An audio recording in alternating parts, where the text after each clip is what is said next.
El Charro Negro. Hay un lugar que está enclavado entre Orizaba, Veracruz y Esperanza, Puebla, para ser más precisos en Boca del Monte, sitio que por su ubicación geográfica tiene un clima muy húmedo y siempre está nublado.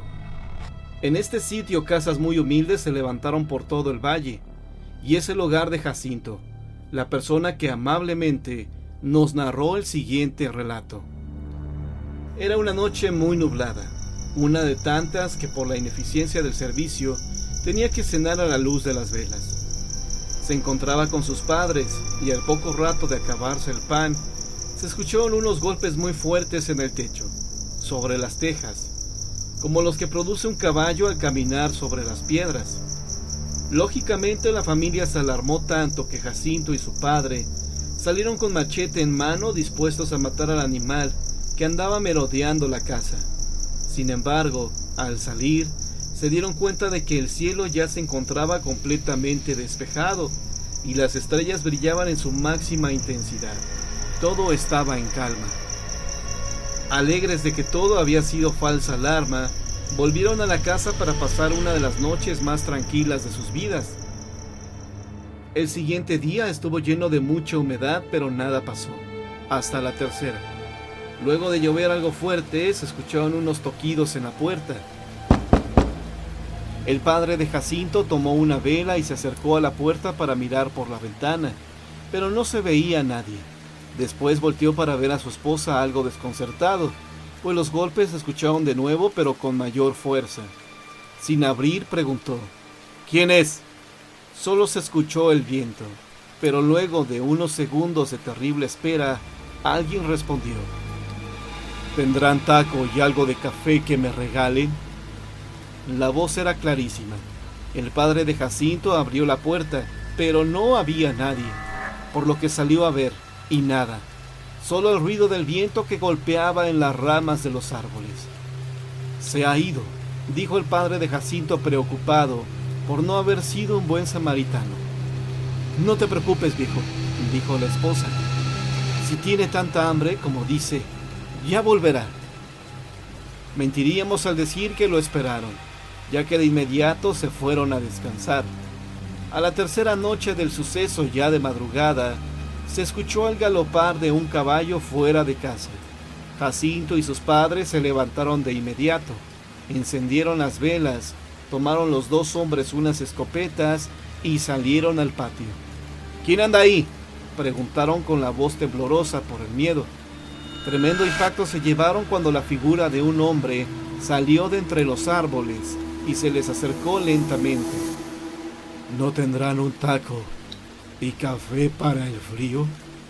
La voz se escuchaba de alguien muy cansado, como si hubiera viajado largo rato. El padre de Jacinto pidió a su esposa que le diera al desconocido lo que pedía, y ésta enseguida accedió. Después de que comió sentado en una piedra, con un movimiento de cabeza agradeció el detalle y se alejó lentamente. Mientras se alejaba, cuenta Jacinto, se dieron cuenta de que sus pies no tocaban el piso y estaba totalmente vestido de negro. Desde entonces, en la memoria de Jacinto, siempre está presente la aparición del Charro Negro, un alma en pena que para muchos es tan malo como el mismo demonio, y para otros tan inofensivo y triste como un alma que busca salir del purgatorio. El Diablo de la Sierra. En todo el mundo hay narraciones de personas que aseguran haber visto fantasmas de animales ya fallecidos. Los han visto flotar, con ojos exorbitantes, brillos demoníacos y lo peor aún, los han tenido cerca queriendo hacerles daño. Así es la leyenda más común de la Sierra de Michoacán, donde la señora Guadalupe, habiendo tenido algunos problemas de salud, pudo salir al río a lavar todo el caudal de ropa que se le había juntado. Para que se sitúe mejor, el río se encuentra a 2 kilómetros del pueblo, solo que para llegar a él hay que transitar por veredas de difícil acceso. Pues bien, como ya era bastante lo que tenía que lavar, se le hizo de noche y se acompañó de una vecina. Las dos hablaban de todo y de nada a la vez, ya que el cansancio era más grande que las ganas de contarse el último chisme del pueblo. Ya a mitad de camino, súbitamente apareció un animal frente a ellas. No se le veía forma definida, pero poco a poco fue creciendo hasta alcanzar el tamaño de un caballo, aunque no tenía esa forma porque más bien parecía un bulto. El animal se les fue encima atacando a la señora Guadalupe, mientras que su amiga, como pudo, arrojó la ropa que llevaba cargando y corrió hasta el pueblo donde la muchedumbre salió a auxiliar a la pobre mujer. Encontraron a la señora Guadalupe tirada en el piso, pero no tenía rasgos de sangre. La cargaron y llevaron a su casa. Tenía moretones en todo el cuerpo y no recordaba con detalle. Los siguientes días tuvo pesadillas y sufría con ellas. La boca, cuentan, se le fue de lado y no podía mover una pierna. Pasaron los años y las pesadillas no cesaron, así como tampoco la aparente enfermedad que venía acompañada por una insuficiencia para respirar. Su esposo tuvo que esperar 5 primaveras para que doña Guadalupe pudiera contarle lo ocurrido aquella tarde en la sierra, y fue cuando muchos lugareños narraron experiencias del mismo animal que había intentado atacarlos, razón que ha sido suficiente para que los lugareños de aquella zona no quieran atravesar las veredas de la sierra a solas y en la oscuridad. La misa de los 3 difuntos.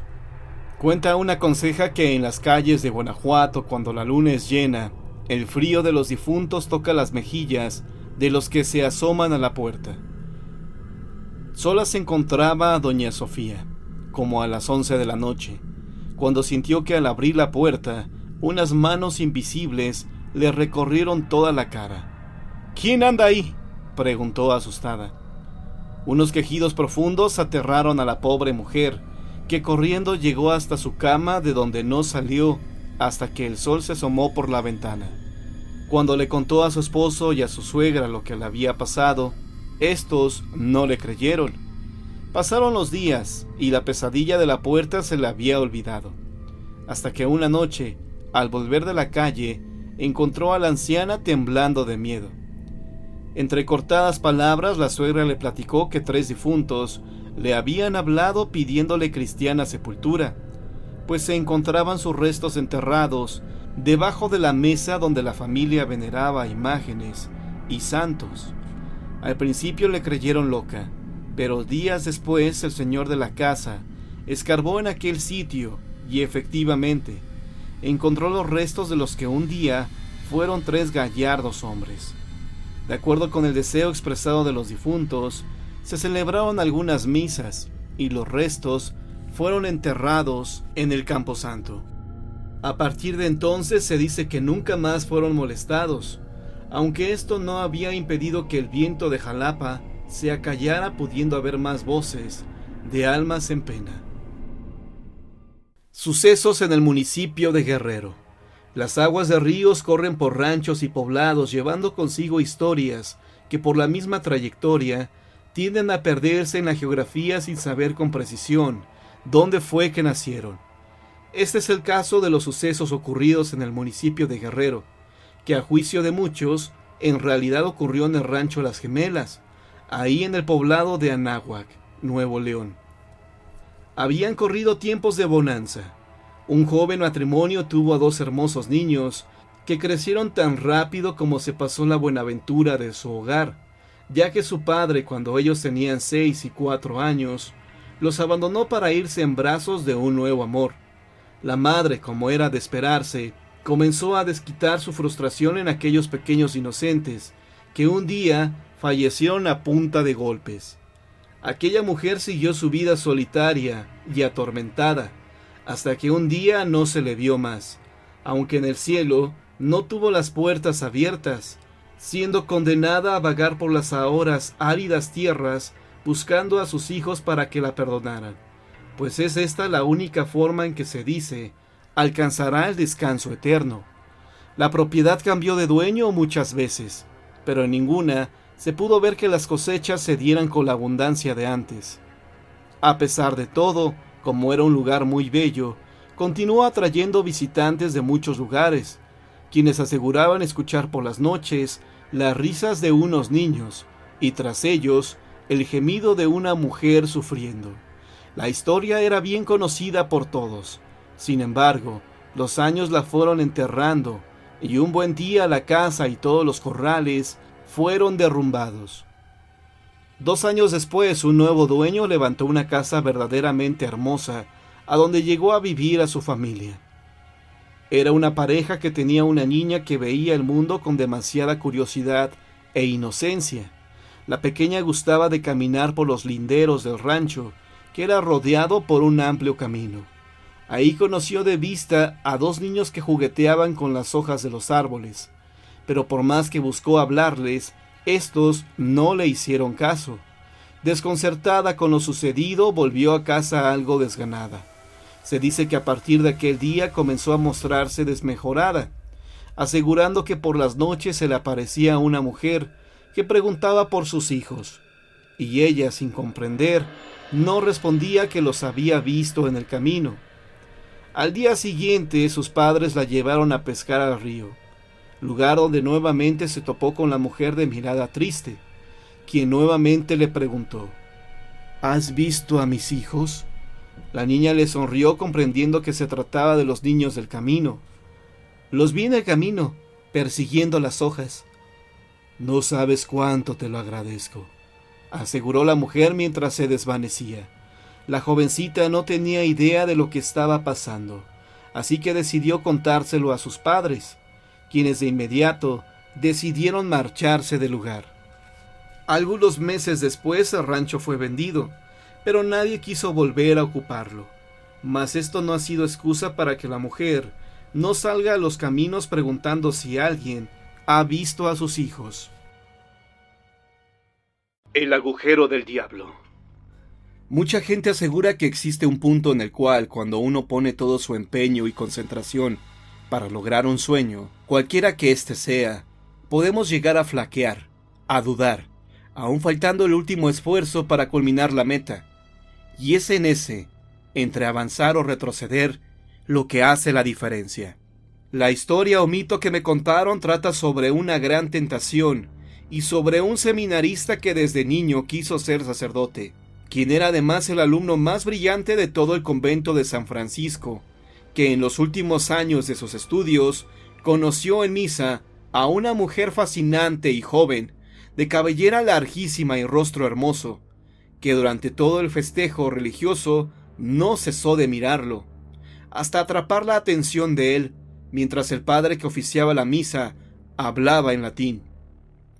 Sin embargo, el seminarista se encontraba plenamente convencido de convertirse en cura.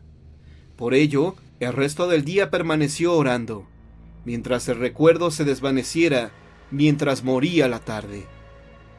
Y es que al día siguiente, cuando los seminaristas asistieron de nuevo a misa, la concentración de aquel joven se diluyó al sentirse de nuevo observado por aquella mujer, que parecía entre divertida e interesada por él, mientras el seminarista trataba de concentrarse, de buscar un punto de fuga queriendo concentrarse en la figura impasible de San Francisco, pues se sentía intranquilo, confundido, ante la presencia de esa mujer que representaba un desequilibrio, un conflicto entre lo que quería ser y no, entre el sacerdocio y una extraña fuerza que parecía seducirlo y a la vez hacerlo completamente infeliz.